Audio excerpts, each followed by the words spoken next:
सात संगत जी, बड़े ही प्रेम और सत्कार से कहना, धन निरंकार जी। यहाँ महात्मा ज्ञान प्रकाश जी, जो सद्गुरु के ज्ञान में रमे हुए एक अनुभवी गुरसिख हैं, और बहन श्रद्धा जी, एक जिज्ञासु गुरसिख जो मिशन से जुड़ी हैं, पर उनके मन में गहरे सवाल हैं। उनके बीच का ये संवाद प्रस्तुत है। धन निरंकार महात्मा जी, आज मेरे मन में एक ऐसा सवाल है जो मुझे कई दिनों से बेचैन कर रहा है। हम रोज सत्संग जाते हैं, लंगर की सेवा करते हैं, सिमरन में बैठते हैं। ये सब करते हुए उम्र बीत रही है, पर एक तार्किक सवाल मन में उठता है। प्रत्यक्षम किम प्रमाणम? क्या कोई ऐसा तरीका है, कोई ऐसी कसौटी है जिससे ये साबित हो सके कि जो मैं कर रही हूँ वो सद्गुरु के दर पर कबूल हो रहा है? क्या ये निरंकार मुझसे राजी है? क्या इसका कोई ठोस सबूत है? धन निरंकार बहन जी, बहुत ही सुंदर और गहरा प्रश्न है आपका। मन का स्वभाव है सबूत मांगना। मन बिना तर्क और प्रमाण के एक कदम भी आगे नहीं बढ़ता। लेकिन बहन जी, एक बात समझनी होगी, ये निरंकार, ये दातार हमारी और आपकी तरह इंसानी भाषा में चिट्ठियां नहीं लिखता, ये आसमान से आवाजें नहीं लगाता। पर इसका मतलब ये नहीं कि ये गूंगा है। संतों ने कहा है, बिन बोलिया सब किछ जानदा, किस आगे कीजे अरदास। ये बिना बोले जानता भी है और बिना बोले जताता भी है। ये प्रमाण देता है, पर इसके प्रमाण बाहर की दुनिया में नहीं, हमारी भीतर की दुनिया, इनर वर्ल्ड में घटित होते हैं। अगर आप तैयार हैं तो आज हम उन 9 संकेतों का तार्किक विश्लेषण करेंगे। अगर ये बदलाव आपके भीतर आ रहे हैं तो समझ लीजिए, ये महज इत्तेफाक नहीं बल्कि कुल मालिक के हस्ताक्षर हैं आपकी रूह पर। तो महात्मा जी, वो पहला और सबसे बड़ा प्रमाण क्या है? मैं कैसे जानूं कि मेरी डोर सद्गुरु के हाथ में है? बहन जी, पहला प्रमाण है आपके मन का मिटना, द स्टिलनेस ऑफ माइंड। जरा याद कीजिए ज्ञान लेने से पहले का समय। जब इंसान आंख बंद करके बैठता है तो क्या होता है? मन बाजार में भागता है, भूतकाल का पछतावा और भविष्य का डर। मन एक पल को भी नहीं टिकता। गोस्वामी तुलसीदास जी ने इसी तड़प को लिखा है, कबहुं खोए यही रहे नि रहूंगो। हे प्रभु, क्या कभी मेरे जीवन में वो ठहराव आएगा? लेकिन जब सद्गुरु की कृपा होती है तो सिमरन एक ड्यूटी नहीं रहता।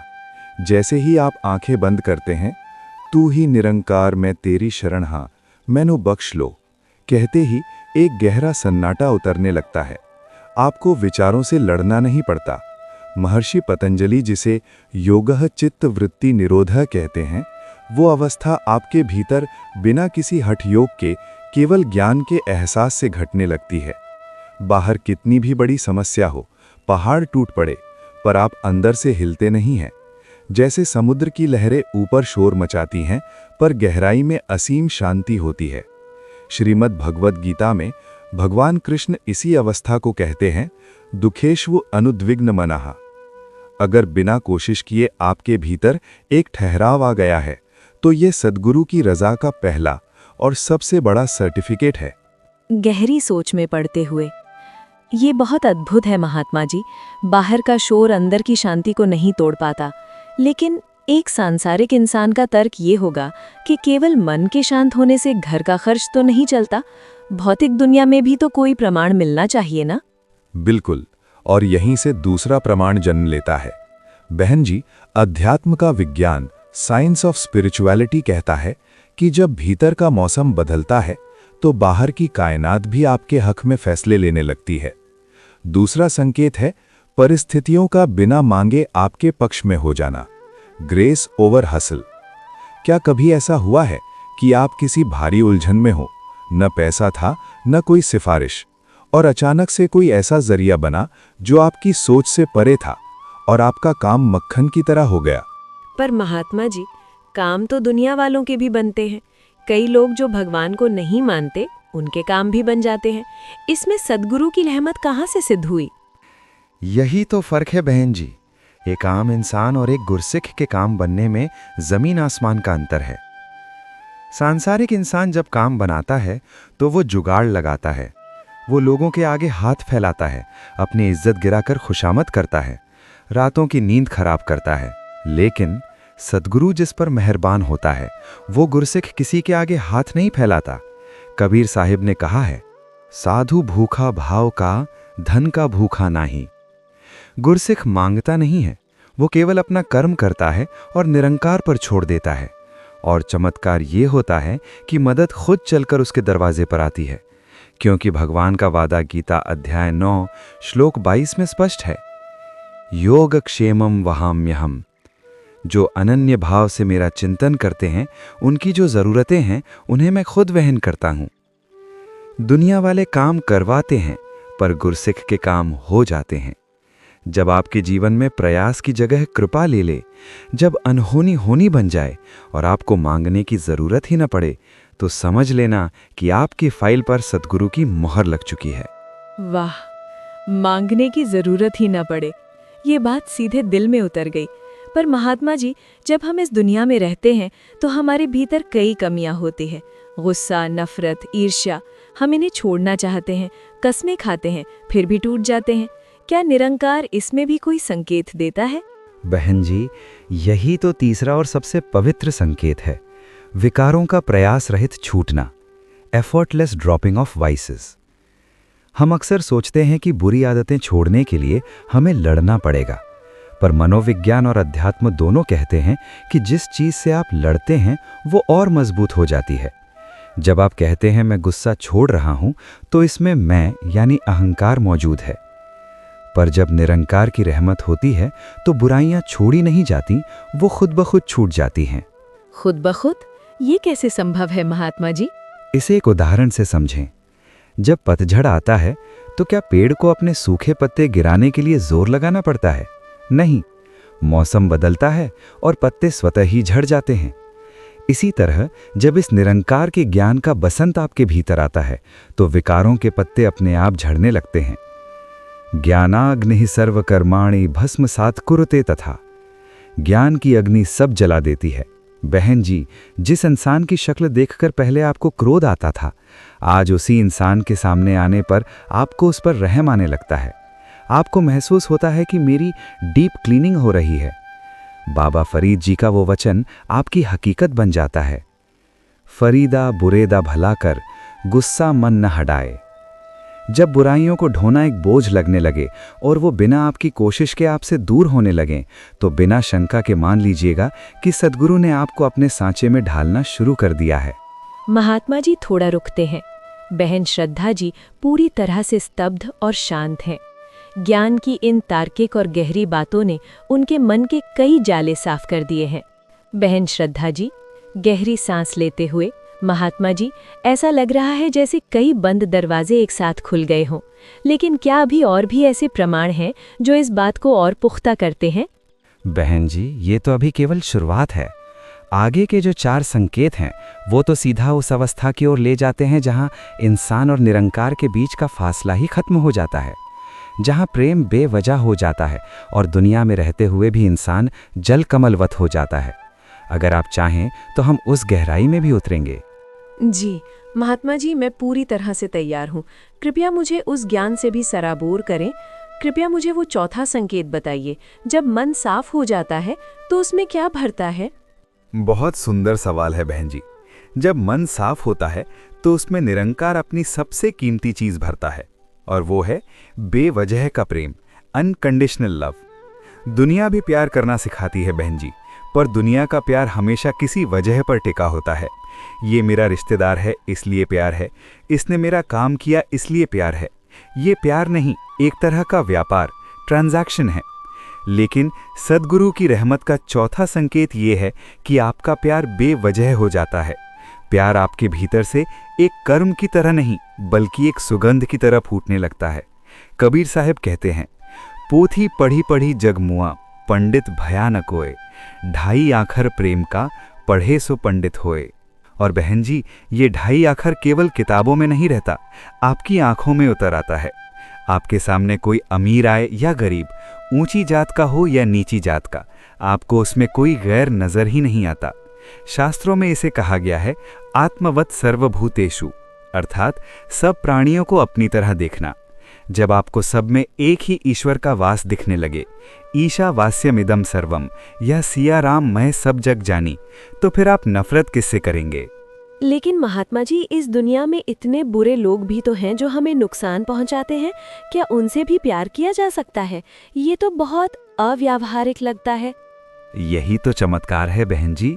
एक आम इंसान बुराई का बदला बुराई से देता है, लेकिन जब ये निरंकार आप पर राजी होता है तो कोई आपको गाली भी दे, कोई आपका अपमान भी करे, तो आपके भीतर आग नहीं लगती, आपके भीतर रहम पैदा होता है। आप सोचते हैं, हे दातार, इसे सुमति बख्श, ये नासमझ है। युग प्रवर्तक बाबा हरदेव सिंह जी महाराज ने कितनी गहरी बात कही है। दीवारों से नफरत करना तो फिर भी समझ आता है, पर इंसानों से नफरत क्यों? जब आपके भीतर हर इंसान के लिए स्वाभाविक नम्रता आ जाए, आप हर एक को झुककर नमस्कार करने लगें, क्योंकि आपको सामने वाले में भी यही नूर नजर आने लगे, तो समझ लेना कि निरंकार ने आपको अपने रंग में रंग लिया है। महात्मा जी, ये अवस्था तो सच में किसी नशे जैसी लगती है। बिल्कुल, और यही हमारा 5वां संकेत है बहन जी, भक्ति का ड्यूटी से नशा बन जाना। जरा सोचिए, जिस इंसान से आप बेइंतहा मोहब्बत करते हैं, क्या उसे याद करने के लिए आपको अलार्म लगाना पड़ता है? क्या उससे मिलने जाने के लिए कोशिश करनी पड़ती है? नहीं ना, कदम खुद ब खुद उठ जाते हैं। शुरुआत में हम एक नियम की तरह सत्संग जाते हैं, घड़ी देखते हैं कि कब सत्संग खत्म होगा। सिमरन में बैठना एक ड्यूटी लगता है, लेकिन जब निरंकार खुश होता है तो सिमरन और सत्संग में कोशिश नहीं करनी पड़ती, बल्कि आनंद आने लगता है। सत्संग एक रस्म नहीं, आत्मा की खुराक बन जाता है। मीराबाई जी ने इसी अवस्था को गाया था। पायो जी मैंने राम रतन धन पायो, खर्चे न खूटे चोर न लूटे, दिन दिन बढ़त सवायो। सेवा बोझ नहीं लगती, पहले लगता था मैं सेवा कर रहा हूं, अब लगता है दातार तेरा शुक्र है जो तूने मुझे इस काबिल समझा। त्वदीयम वस्तु गोविंद, अर्थात हे गोविंद, तेरा तुझको अर्पण। जब भक्ति करने से होने लगे, जब इसमें रस आने लगे, तो मान लीजिएगा कि सौदा पक्का हो गया है। दातार ने आपकी अर्जी कबूल कर ली है। महात्मा जी, जब इंसान इस रस में डूब जाता है तो क्या ये दातारों से, दुनिया की ठोकरों से बचाता है? क्या ये अंदर से कोई मार्गदर्शन देता है?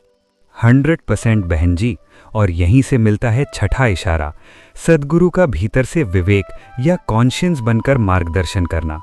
बहन जी, ये सद्गुरु केवल स्टेज पर बैठे महापुरुष या किसी तस्वीर तक सीमित नहीं है, ये अंग संग है। भगवान कृष्ण गीता में कहते हैं, सर्वस्य चाहम हृदय सन्निविष्टो, अर्थात मैं सबके हृदय में स्थित हूँ। जब आप इसकी रजा में चलते हैं तो ये आपके अंदर एक जीपीएस या एक टॉर्च की तरह काम करने लगता है। क्या कभी ऐसा हुआ है कि आप कोई गलत काम करने जा रहे हो और अचानक अंदर से एक जोरदार आवाज आए, एक बेचैनी हो, कोई कहे कि रुक जा, ये मत कर? जी, कई बार ऐसा हुआ है। ऐसा लगता है जैसे किसी ने मेरा हाथ पकड़ लिया हो। महात्मा ज्ञान प्रकाश जी चेहरे पर तेज लाते हुए, यही है वो, ये कोई और नहीं, ये आपका सद्गुरु है जो आपके अंदर मौजूद है।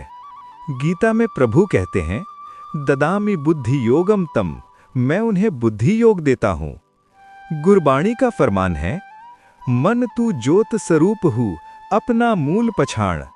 जब मूल की पहचान हो जाती है तो इंसान का इंट्यूशन इतना साफ हो जाता है कि वो गलत फैसला ले ही नहीं सकता। गलत रास्ते पर कदम बढ़ाते ही पैर भारी हो जाते हैं और सही काम के लिए दिल में सुकून भर जाता है।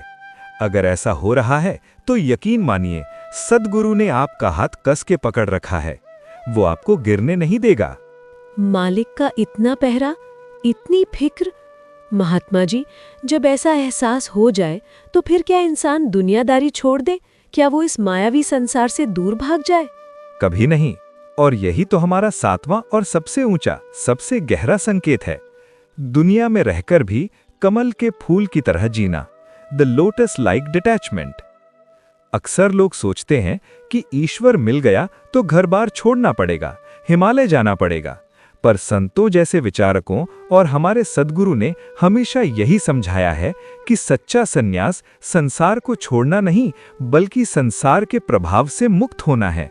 7वां संकेत ये है कि आप दुनिया में रहते तो हैं, पर दुनिया आप में नहीं रहती। इसे शास्त्रों में पद्म पत्र मेवाम भसा कहा गया है। जैसे कमल का पत्ता पानी में रहकर भी पानी से नहीं भीगता। बहन श्रद्धा जी, कमल के पत्ते की तरह, इसका हमारे रोजमर्रा के जीवन में क्या अर्थ है? महात्मा ज्ञान प्रकाश जी, इसका अर्थ ये है कि आप जिम्मेदारियां नहीं छोड़ेंगे, बल्कि आप पहले से बेहतर पिता, बेहतर माँ, बेहतर बेटा बनेंगे। आप नौकरी, व्यापार पूरी ईमानदारी से करेंगे। गाड़ी, बंगला, पद, प्रतिष्ठा ये सब होगा। आप इनका इस्तेमाल भी करेंगे, पर आप इन्हें अपना नहीं मानेंगे। आपके भीतर उपनिषदों का वो महावाक्य उतर जाएगा, तेन त्यक्तेन भुंजी था, त्याग पूर्वक भोग करो। आप इस दुनिया में एक मेहमान की तरह रहने लगेंगे। जैसे हम होटल के कमरे में रहते हैं, उसे साफ रखते हैं, उसकी चीजों का इस्तेमाल करते हैं, पर जब चेकआउट का समय आता है तो हम उस कमरे के लिए रोते नहीं हैं। अब अगर दुनिया आपकी तारीफ कर दे तो आपको अहंकार नहीं आता, क्योंकि आपको पता है ना हम करता हरि ही करता। और अगर कोई निंदा कर दे तो दुख नहीं होता, क्योंकि आप जानते हैं कि ये सब नाशवान है। अगर आपके जीवन में ये प्यारा सा न्यारापन आ रहा है तो ये सबसे बड़ा प्रमाण है कि आप सद्गुरु की रजा में पूरी तरह ढल चुके हैं। महात्मा जी गहरी सांस लेते हैं। चारों तरफ एक अद्भुत सन्नाटा छा जाता है। बहन श्रद्धा जी की आंखों से कृतज्ञता के आंसू बहने लगते हैं। महात्मा जी प्रेम से बहन जी की ओर देखते हुए, बहन जी, हमने जिन 7 संकेतों की बात की, 1. मन का सहज शांत होना, 2. बिन मांगे परिस्थितियां अनुकूल होना, 3. बुराइयों का बिना प्रयास के छूट जाना, 4. सबके लिए बेवजह प्रेम जागना, 5. भक्ति और सेवा में रस आना, 6. भीतर से सही गलत का इशारा मिलना, 7. दुनिया में रहकर भी जल कमल अवस्था में जीना। अगर इनमें से कोई भी संकेत हमारे जीवन में दिख रहा है तो याद रहे, ये अहंकार करने के लिए नहीं है कि मैं बहुत बड़ा भक्त बन गया हूं। ये संकेत तो और ज्यादा शुक्राना करने के लिए हैं। सिर झुकाकर कहिए, सच्चे पातशाह, ये मेरी कोई कमाई नहीं, ये तेरी रहमत है। मेरी कोई औकात नहीं, ये तेरी बख्शिश है। आप सभी के भीतर बैठे उस परवरदिगार, उस निरंकार को मेरा बार बार नमन। प्रेम से, सत्कार से और दिल की गहराइयों से बोलिए, धन निरंकार जी। धन निरंकार जी। दोनों एक दूसरे को नमन करते हैं और एक असीम शांति के साथ संवाद समाप्त होता है।